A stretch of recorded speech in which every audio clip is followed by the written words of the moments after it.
Bismillahirrahmanirrahim. Assalamualaikum warahmatullahi wabarakatuh. Selamat pagi, salam sejahtera untuk kita semua. Apa kabar adik-adik sekalian? Alhamdulillah, mudah-mudahan kita senantiasa diberikan kesehatan, kesempatan untuk bisa menjalankan segala aktivitas kita. Kembali bersama saya, Muhammad Yusuf, pengajar Smart School Sejarah Indonesia.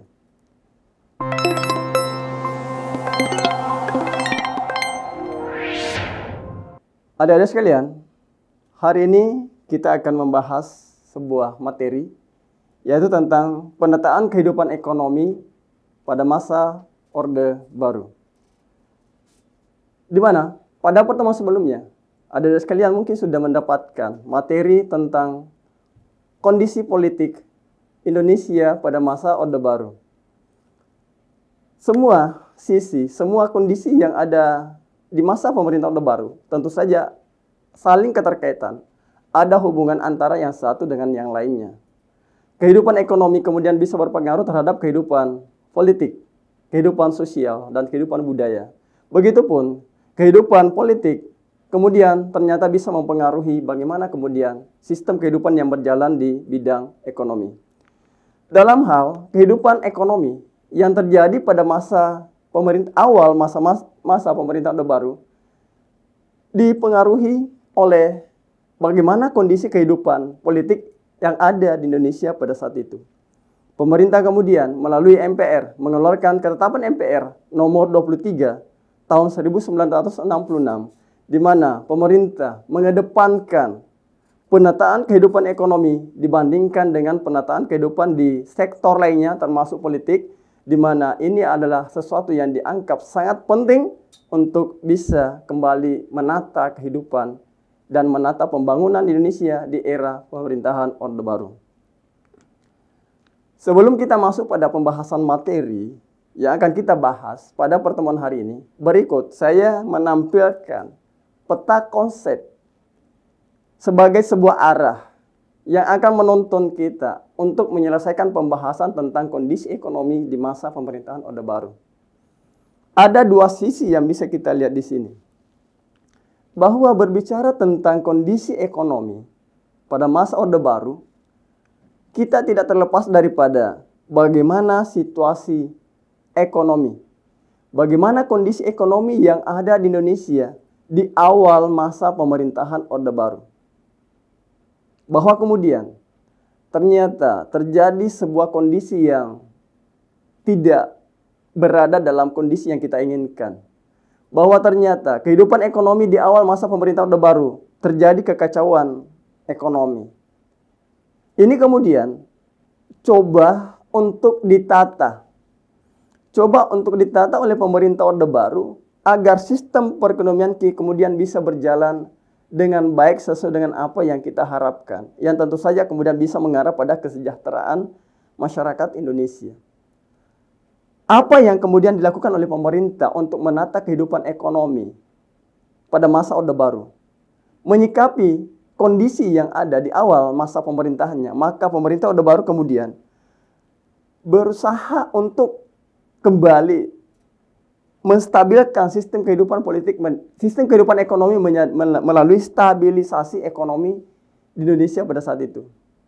Kemudian ada rehabilitasi perekonomian. Rehabilitasi ekonomi yang diakibatkan oleh adanya kerusakan-kerusakan sistem yang berjalan pada saat itu.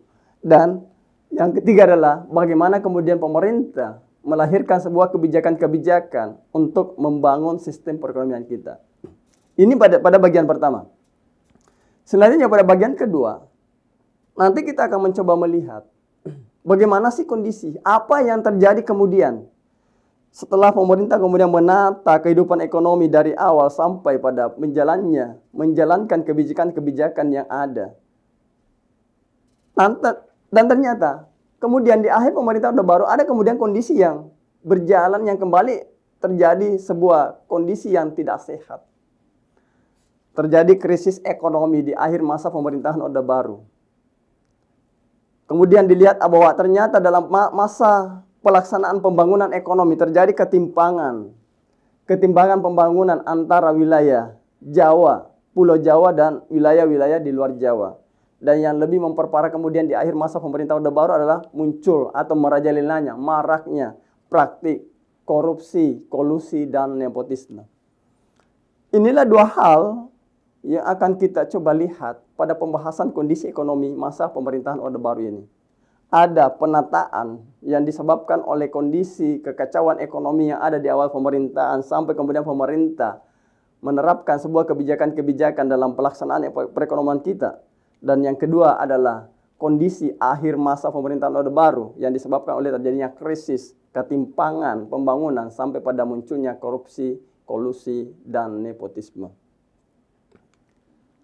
Adik-adik sekalian, adapun tujuan pembelajaran yang diharapkan dapat dicapai pada pertemuan hari ini. Jadi setelah nanti kita berinteraksi melalui kegiatan pembelajaran Smart School ini, kemudian nanti akan dilanjutkan oleh teman-teman guru yang ada di kelas. Maka harapan yang kemudian yang diharapkan bisa muncul setelah aktivitas pembelajaran ini adalah ada 4. Yang pertama adalah, adik-adik sekalian diharapkan nanti bisa menganalisis permasalahan ekonomi dan upaya mengatasinya pada masa Orde Baru. Yang kedua, menganalisis kerusakan sarana prasarana ekonomi dan upaya penyelesaiannya pada masa Orde Baru. Yang ketiga adalah mengidentifikasi kebijakan ekonomi pada masa Orde Baru. Dan yang terakhir, yang keempat adalah mengidentifikasi kondisi ekonomi menjelang berakhirnya Orde Baru. Inilah tujuan pembelajaran yang diharapkan dapat dicapai pada pertemuan hari ini terkait dengan kondisi ekonomi Indonesia pada masa Orde Baru. Mari kita lihat masuk pada pembahasan materi kita, adik-adik sekalian. Seperti yang saya katakan di awal tadi, bahwa di awal masa pemerintahan Orde Baru terjadi sebuah kekacauan perekonomian. Tentu saja pemerintah Orde Baru tidak tinggal diam, segera mengambil sikap menyikapi warisan daripada kondisi ekonomi yang diwariskan oleh pemerintahan sebelumnya. Bahwa terjadi sebuah kekacauan, terjadi sebuah kondisi ekonomi yang sangat buruk yang ada di Indonesia pada saat itu. Apa yang dilakukan oleh pemerintah kemudian? Itu berusaha untuk melakukan stabilisasi ekonomi. Dalam hal stabilisasi ekonomi pada masa pemerintahan Orde Baru, di sini kembali kita bisa lihat ada 2 hal yang patut menjadi perhatian. Yang pertama adalah kondisi ekonominya, dan yang kedua adalah upaya apa yang dilakukan oleh pemerintah untuk mengatasinya. Stabilisasi ekonomi pada masa Orde Baru dilakukan dengan melihat bagaimana kondisi ekonomi di Indonesia pada awal pemerintahannya. Di awal pemerintahan Orde Baru terjadi hyperinflasi. Terjadi hyperinflasi yang mencapai bahkan 650%. Angka yang sangat luar biasa. Bisa dibayangkan bagaimana kebutuhan bahan pokok masyarakat yang ada pada saat itu melonjak sangat tinggi. Harga-harga sangat tinggi. Daya beli masyarakat kemudian menjadi sangat rendah. Kondisi ini terjadi di awal masa pemerintahan Orde Baru. Terjadi hyperinflasi yang disebabkan oleh apa? Disebabkan oleh beberapa faktor kemudian yang mempengaruhi terjadi hyperinflasi. Salah satunya adalah karena percetakan uang yang cenderung tidak terkendali. Karena adanya utang-utang luar negeri yang menjadi kewajiban untuk segera dilunasi. Ya.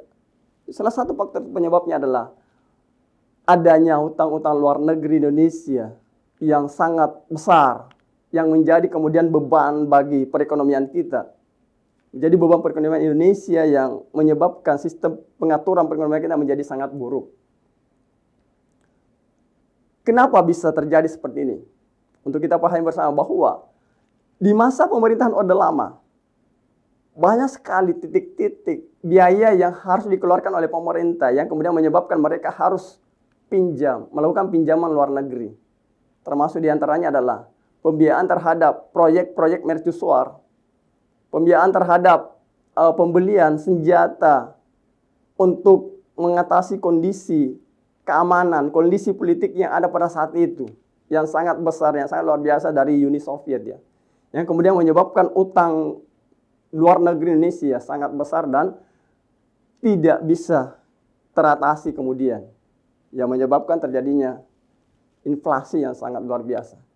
Kondisi ini yang terjadi, yang kemudian oleh pemerintah Orde Baru coba untuk distabilkan melalui program stabilisasi ekonomi di masa Orde Baru. Apa kemudian upaya yang dilakukan oleh pemerintah? Tentu saja saya katakan bahwa pemerintah tidak tinggal diam dengan kondisi seperti itu. Orde Baru kemudian segera mengambil sikap. Apa yang dilakukan? Itu menyusun APBN berimbang. Maksudnya apa? Pemerintah menyusun APBN berimbang, maksudnya adalah bahwa mereka kemudian berusaha untuk menyeimbangkan antara pengeluaran dan pemasukan. Ya, pada saat ini terjadi tentu saja tidak akan terus-menerus membebani negara sebagai bagian daripada konsekuensi utang-utang yang harus kita lunasi. Ya, penyusunan APBN berimbang, berusaha untuk menyeimbangkan antara pemasukan dan pengeluaran, menjadi salah satu jalan untuk melakukan stabilisasi ekonomi sebagai bagian dari kondisi buruknya perekonomian Indonesia yang ada pada saat itu. Upaya yang lain kemudian dilakukan adalah upaya penyelesaian utang luar negeri. Maksudnya apa? Penyelesaian utang luar negeri bukan berarti bahwa pemerintah kemudian berusaha untuk segera melunasi semua utang-utang kita. Tidak seperti itu, tapi kemudian pemerintah berusaha untuk membangun komunikasi dengan negara-negara yang memberikan utang kepada kita, negara-negara kreditur. Membangun komunikasi dengan negara-negara calon kreditur. Jadi kita upayakan melakukan penundaan pembayaran utang. Kemudian kita mengupayakan untuk segera mendapatkan utang-utang baru untuk yang tentu saja yang lebih ringan yang bisa kemudian mengatasi perekonomian kita yang ada pada saat itu. Inilah bagian daripada stabilisasi ekonomi melalui penyelesaian utang luar negeri Indonesia. Hal lain yang dilakukan kemudian adalah melakukan diplomasi secara intensif ke negara-negara calon kreditur. Ya, diplomasi ekonomi secara intensif kita bangun dengan negara-negara calon kreditur. Dalam hal diplomasi intensif dengan negara-negara calon kreditur ini adalah pemerintah Orde Baru kemudian melakukan pertemuan Tokyo misalnya, melakukan pertemuan Amsterdam. Ini adalah bagian daripada cara pemerintah untuk mengatasi kesulitan ekonomi yang terjadi di masa pemerintahannya, khususnya di awal masa pemerintahan Orde Baru, yaitu melakukan stabilisasi ekonomi, berusaha untuk menstabilkan keterpurukan ekonomi kita dengan cara penyusunan APBN berimbang, penyelesaian utang luar negeri, bahkan sampai pada pelaksanaan mengkomunikasikan dengan negara-negara calon kreditur, termasuk misalnya melakukan pertemuan Tokyo dan pertemuan Amsterdam. Ini ada sekalian. Lanjut, hal lain yang kemudian dilakukan oleh pemerintah dalam upaya untuk membangun kembali sistem perekonomian kita yang lebih baik, yaitu melakukan rehabilitasi ekonomi di era Orde Baru. Rehabilitasi ekonomi itu apa? Pertanyaan kemudian, itu apa sih itu rehabilitasi ekonomi? Rehabilitasi ekonomi itu adalah perbaikan secara fisik, sarana dan prasarana ekonomi untuk menjamin berlangsungnya demokrasi ekonomi. Ada kerusakan yang diwariskan oleh era pemerintahan sebelumnya. Ada sebuah sistem yang kemudian mengalami kerusakan. Maka kemudian Orde Baru mengambil sikap bahwa untuk berusaha melakukan rehabilitasi, perbaikan sistem yang berjalan, baik secara fisik maupun dalam hal sistem yang berjalan. Maka pemerintah kemudian dalam hal rehabilitasi ekonomi, dalam hal perbaikan secara fisik, sarana dan prasarana ekonomi untuk menjamin keberlangsungan demokrasi ekonomi, pemerintah kemudian melakukan upaya untuk mendatangkan kembali investor-investor asing agar mereka mau menanamkan modalnya di Indonesia sebagai bagian daripada cara kita untuk terus meningkatkan perekonomian kita. Dalam hal mendatangkan kembali investor asing untuk mau bermodal, mau berinvestasi di Indonesia, maka pemerintah Indonesia harus bisa menjamin harus bisa menjamin keamanan investor asing dengan membangun komunikasi dengan mereka. Ada banyak hal yang menyebabkan mereka ragu untuk menanamkan modalnya di Indonesia, untuk berinvestasi di Indonesia. Termasuk pada saat itu adalah kondisi keamanan, kondisi politik Indonesia yang masih bisa dikatakan masih sangat labil. Masih sering terjadi pemberontakan di daerah, khususnya di akhir masa pemerintahan Orde Lama. Ini yang membuat mereka merasa ragu. Tapi itu kemudian disikapi oleh pemerintah Orde Baru dengan berusaha untuk membangun komunikasi dengan mereka.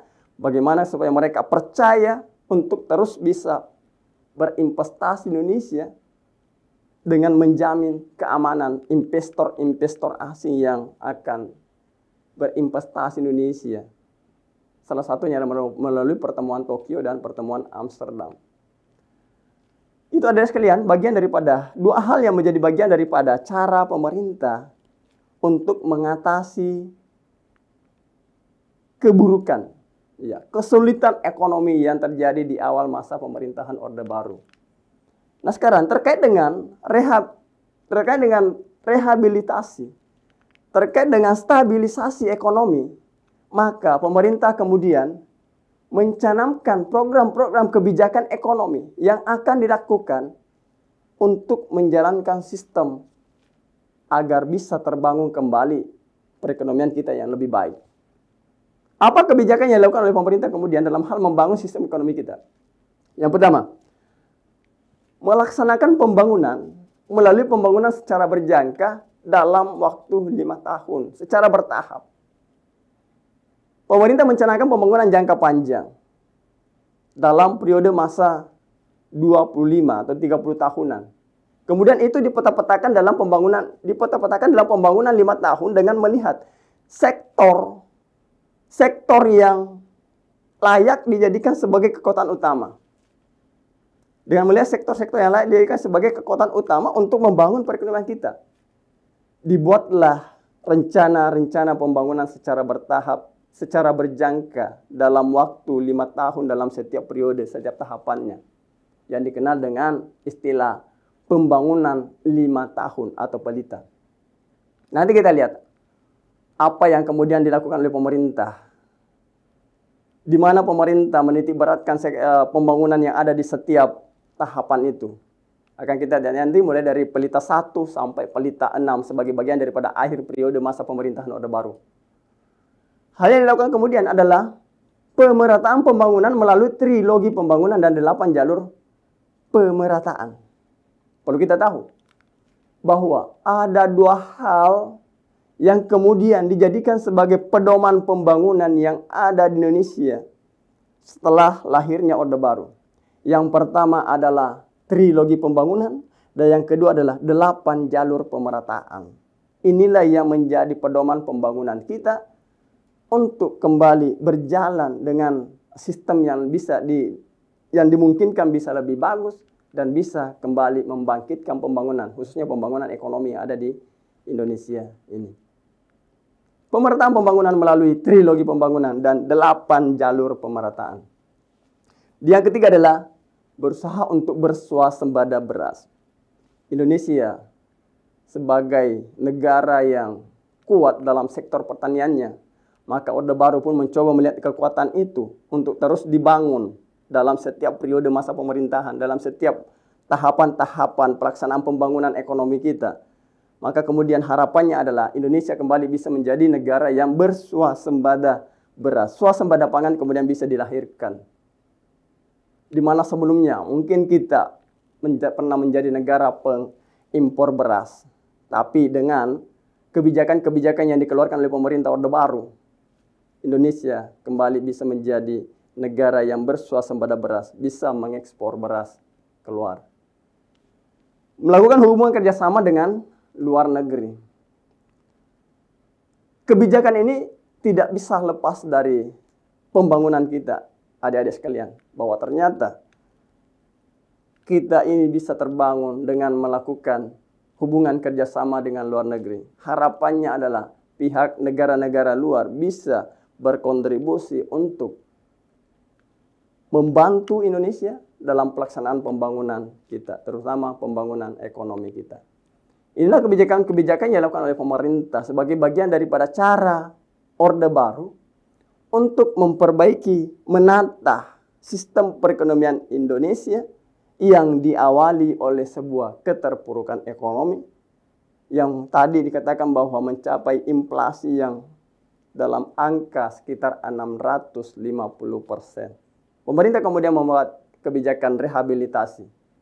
Pemerintah kemudian membuat kebijakan-kebijakan stabilisasi. Sampai pada mengeluarkan kebijakan-kebijakan secara berjangka dalam jangka waktu tertentu. Nah sekarang mari kita lihat apa yang dilakukan oleh pemerintah dalam pelaksanaan pembangunan melalui pembangunan secara berjangka. Melalui pembangunan 5 tahunan itu. Dan apa sih yang ada pada dasar pembangunan kita?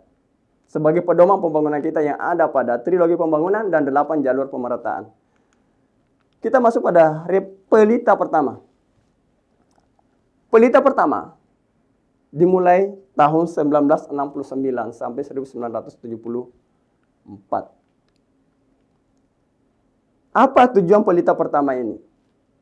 Apa harapan yang diinginkan oleh pemerintah pada pelita pertama ini? Pada pelita pertama, pemerintah mengharapkan terjadinya peningkatan taraf hidup rakyat dan sekaligus meletakkan dasar-dasar pembangunan untuk taraf berikutnya. Kondisi ekonomi di awal kemerdekaan yang menyebabkan rakyat mengalami kesusahan. Daya beli masyarakat menjadi sangat rendah. Terjadi inflasi, harga-harga bahan pokok menjadi sangat tinggi. Yang kemudian ini berpengaruh pada kehidupan masyarakat. Berpengaruh pada tatanan kehidupan masyarakat kita. Nah, pada pelita 1 ini pemerintah kemudian mencoba untuk melihat itu sebagai bagian daripada peletakan pembangunan ekonomi yang pertama dengan upaya untuk meningkatkan taraf hidup rakyat Indonesia sebagai dampak dari buruknya ekonomi yang ada di awal masa pemerintahan Orde Baru itu.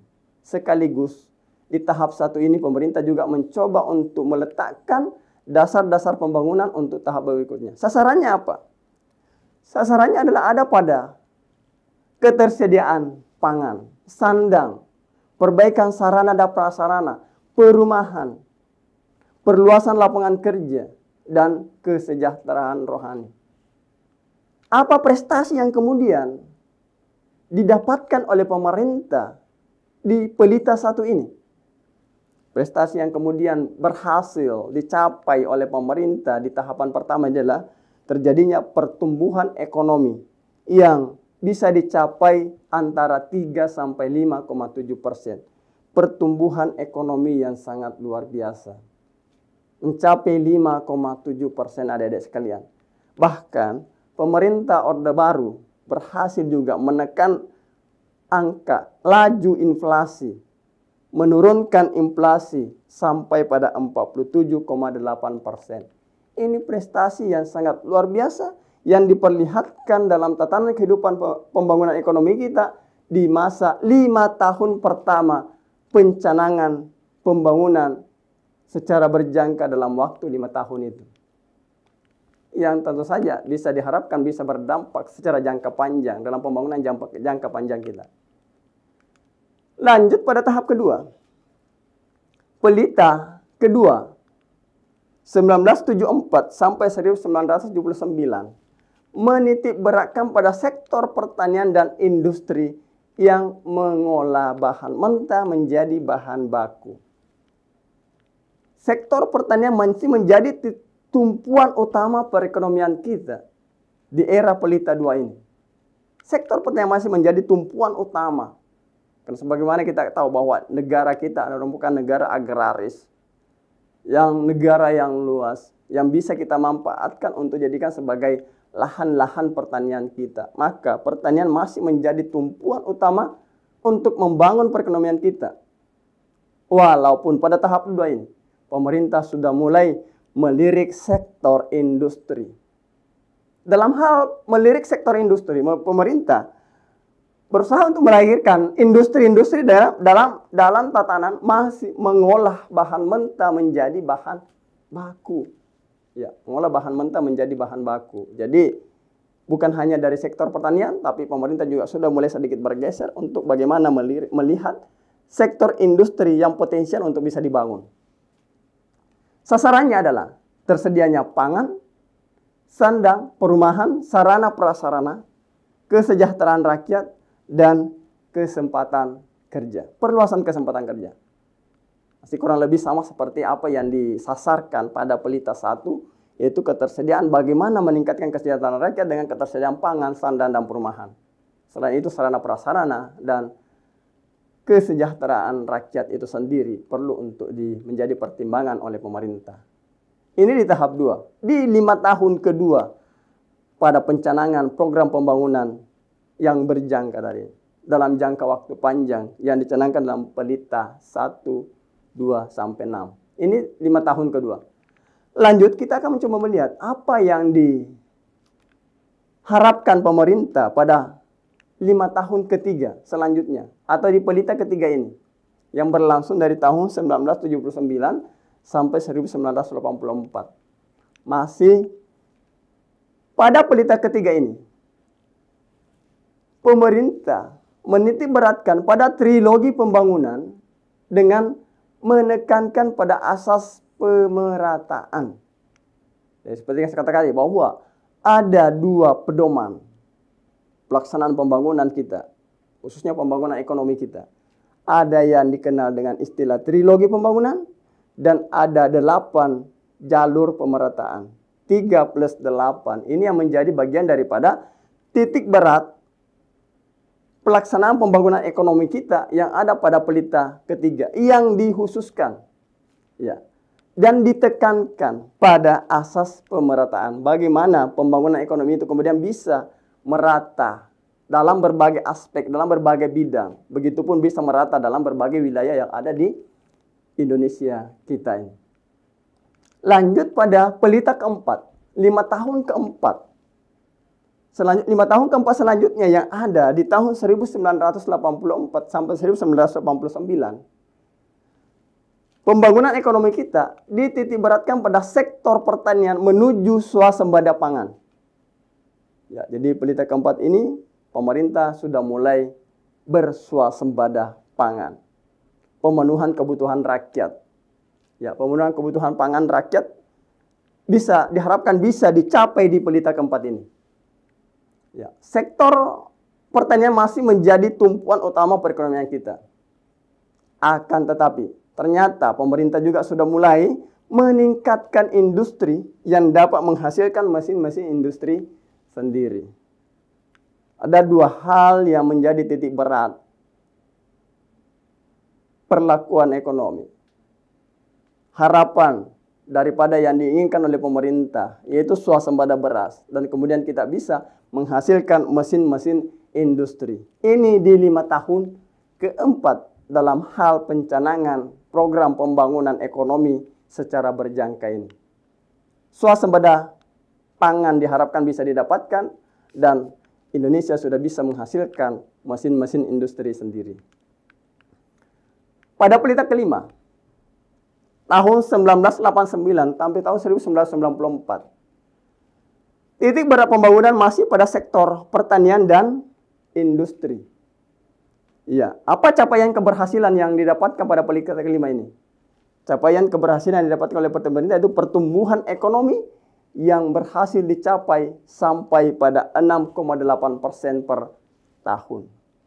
Ini yang sangat luar biasa ya sekalian ya, bahwa ternyata ada prestasi-prestasi yang kemudian bisa didapatkan oleh pemerintah Orde Baru dalam upaya untuk pembangunan di bidang ekonomi.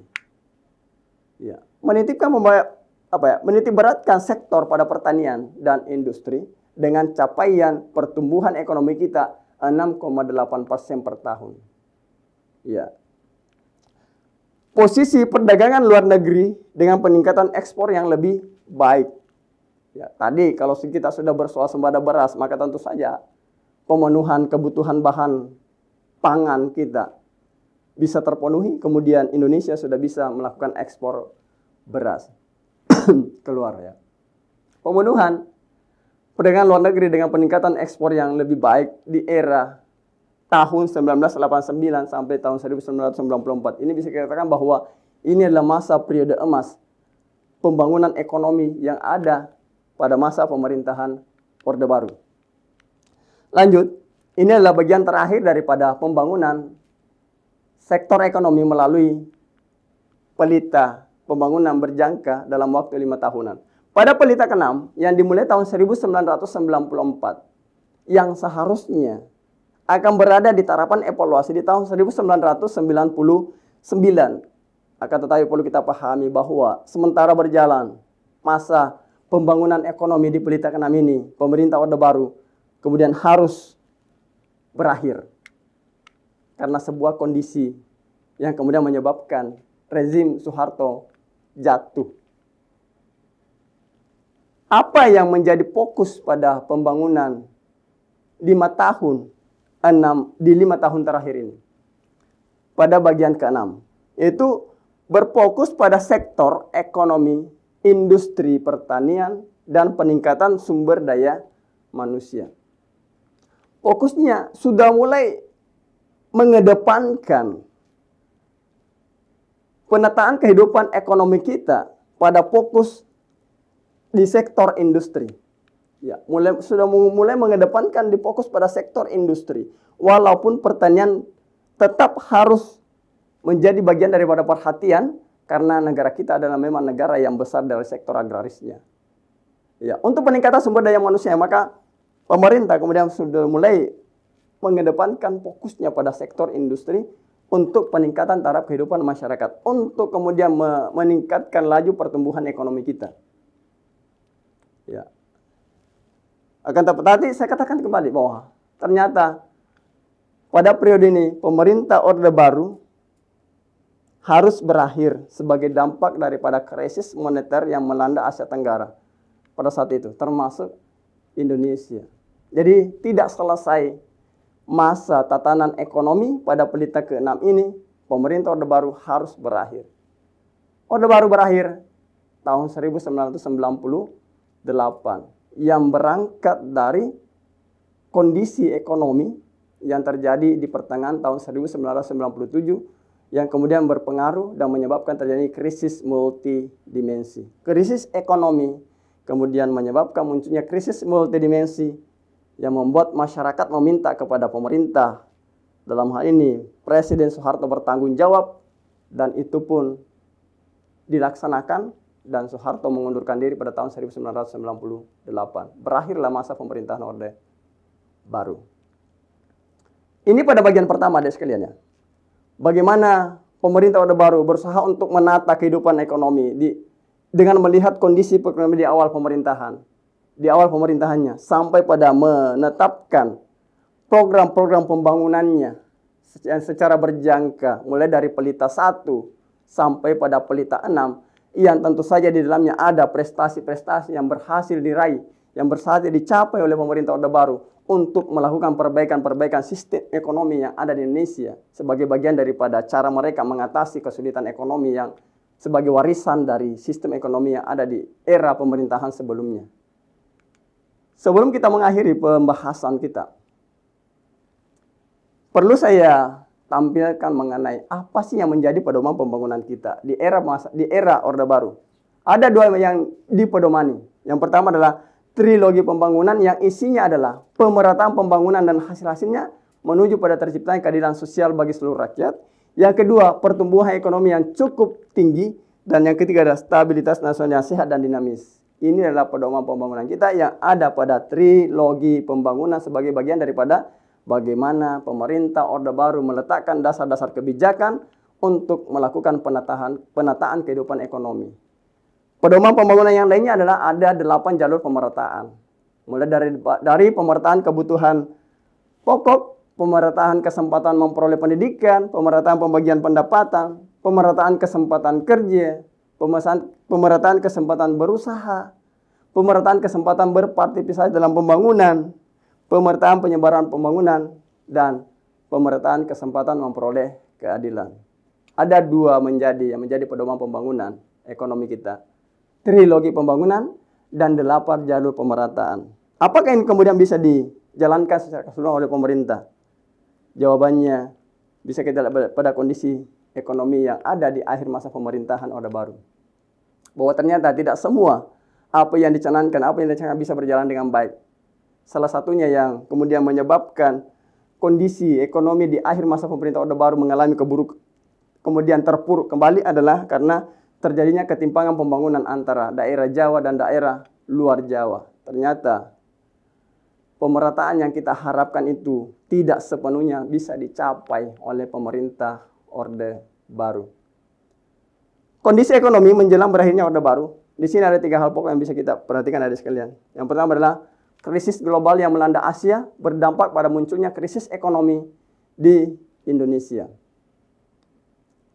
Kelabilan, ketidakstabilan sistem perekonomian kita ternyata mudah sekali digoyahkan, dipengaruhi oleh terjadinya kondisi-kondisi di luar global yang terjadi di Asia, khususnya Asia Tenggara.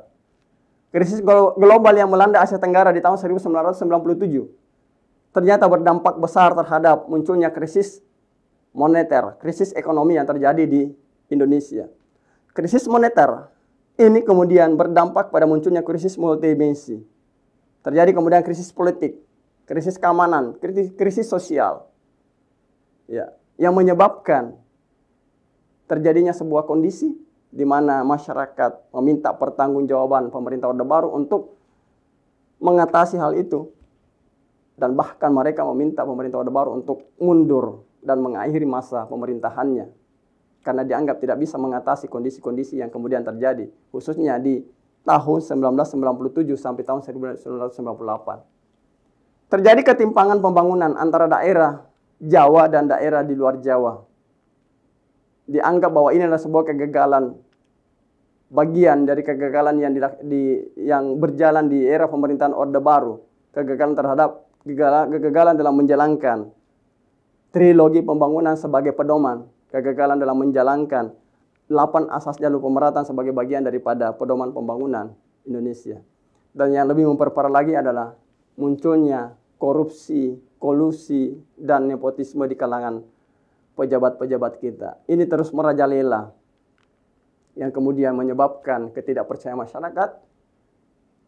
Endingnya berakhir pada sikap MPR meminta kepada pemerintah Orde Baru untuk segera mengakhiri masa jabatannya. Dan itu kemudian terjadi di tahun 1998, berakhir pemerintahan Orde Baru.